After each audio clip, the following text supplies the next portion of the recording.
Show me how it works. Are we going to be in the back? Show me how it works. I'm in the background, see?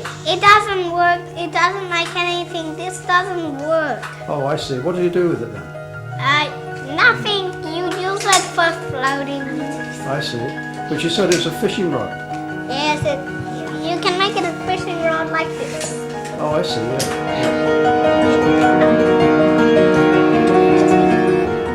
Are you shy? No, just trying to tell Gideon what to do. Oh, right.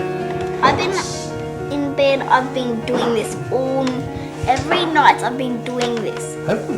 Yes, see? I know how to do anything. I've just done my own drawing. It's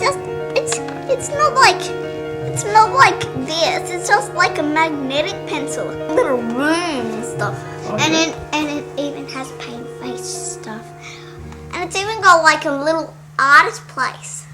It's like a little cottage, but it's away from home. It's holidays. It's down there. Still holidays.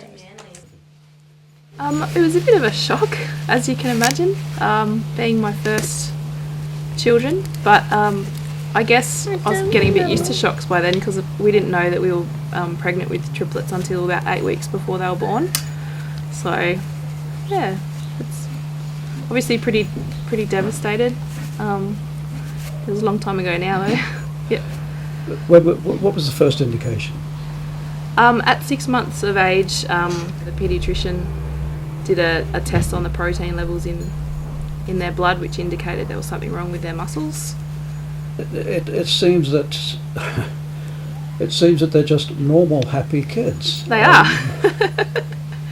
What do you attribute that to?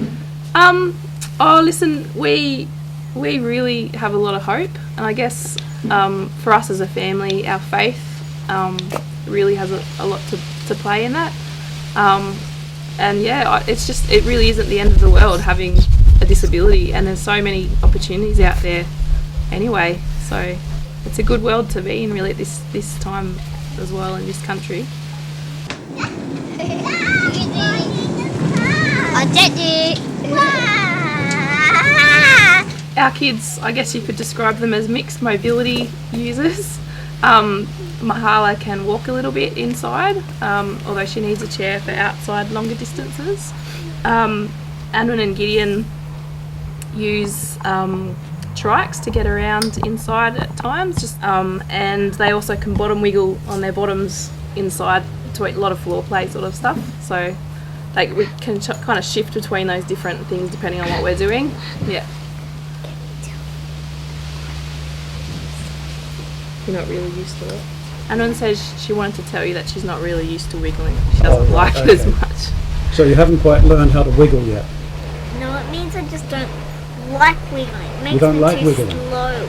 It's a bit too slow. There's a bit of frustration sometimes, and it just takes a long time to get to something, even across the room. It's very frustrating. I just wiggle and run a bit faster. I bet you are great walk. wiggler. I can wiggle faster Yep. than Annie.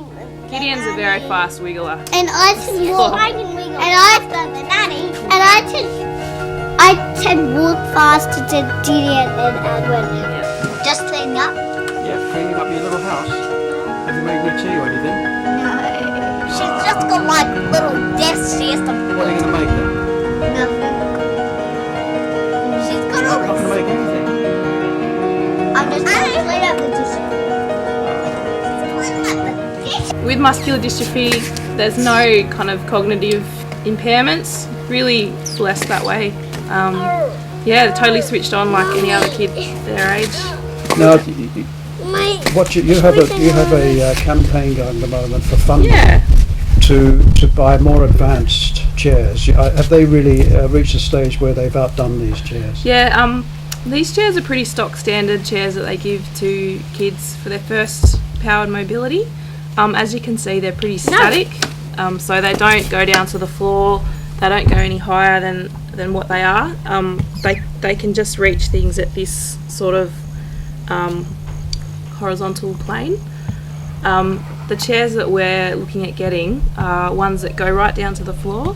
So as I said, Gideon is a mixed mobility user, so if he can actually get into his chair himself, he will be able to just wiggle along on the floor, wiggle into his chair, go up and be able to go and actually be a lot more independent. And I guess, as you can imagine, every 5-year-old is really wanting independence, and they've just started school this year. And so it's actually quite a pretty important step for them in their independence and their growth as people. And likewise, you can get chairs that actually stand up. They're called sit-to-stand chairs. And if Anwen was able to stand up a little bit more, it would mean that her muscles would be a lot less tight, and we've got constant issues with that. And also, it's, you know, the human body is designed to stand. It's just so much better for your lung capacity, everything, your bowel. Not to mention bone density and muscle strengthening and length. So, we're really hoping to raise enough money to purchase 2 specialised power chairs for these guys. We were hoping to purchase wheelchairs from the UK, which are very highly specialised chairs, but they come in at about $22,000 Australian each. So we were hoping to raise about 55 so that we could outright purchase these, but we've since discovered we can actually source ones locally that are in Australia already, and we won't need to import. Yeah. And if we do that, then the government can partly fund them and also maintain them, which is a really big consideration for us, just that cost. And so we've been fundraising since kind of mid-March.